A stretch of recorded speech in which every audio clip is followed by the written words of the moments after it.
The author said, quote, I didn't want to co-opt, a history that wasn't mine. I'm a cis white dude, so I can't even really go through something like what those children had to go through. So I sat down instead and I was like, I'm just going to write this as a fantasy, end quote. I honestly wish white folk would stop using BIPOC trauma as a springboard for their ideas.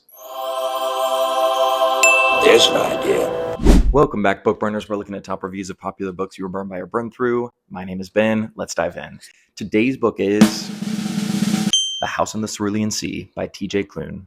With an overall rating of 4.37 stars on Goodreads and 900,000 reviews, let's jump in with the 1 star. Cass says, Nope. I'll be honest, I read it and I loved it. Writing was great and everything. Then I discovered that this book was inspired by Canada's 60s scoop. This author bedazzled and turned it into a fantasy, the trauma of children who are forcibly separated from their families in a cultural genocide, literally profiting on the missing and undocumented children and people who are still living with this trauma.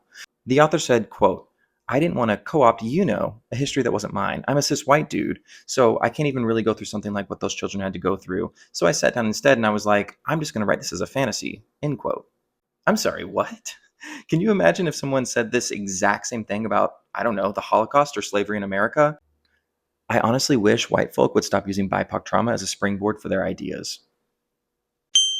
2 stars. Mike says, this book is a major disappointment for me. It read like one big PSA that boiled down to, don't judge a book by its cover. In this case, though, the cover was much more pleasing than the book itself. 3 stars.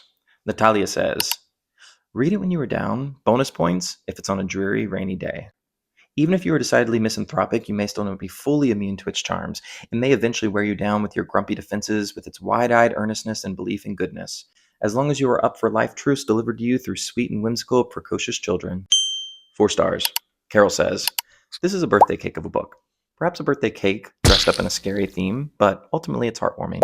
Delicious concoction of a story that just skirts beneath the teeth tinglingly sweet. So, read if you like birthday cake, the good kind, not the sickly sweet, teeth-itching kind, and want to change from the dark and dismal. 5 stars. Chai says, as entertaining and unrelentingly fun The House on the Cerulean Sea is, it is hard to forget that it's also calmly, intelligently damning, and full of tough questions about difference, prejudice, and complacency. It questions our tendencies to categorize people to make them easier to understand, to slip into neatly received misconceptions and stereotypes to avoid the discomfort of confronting our own ignorance, our own shame. All in all, The House on the Cerulean Sea is a cracking, charming novel, and I find myself hoping for a sequel. In fact, knowing this is a standalone and there's no more books to come in this wonderful world is the novel's only disappointment. So there you have it. Those are the top reviews on the book, The House on the Cerulean Sea. Let me know what you thought about it in the comments and tell me which one I should cover next.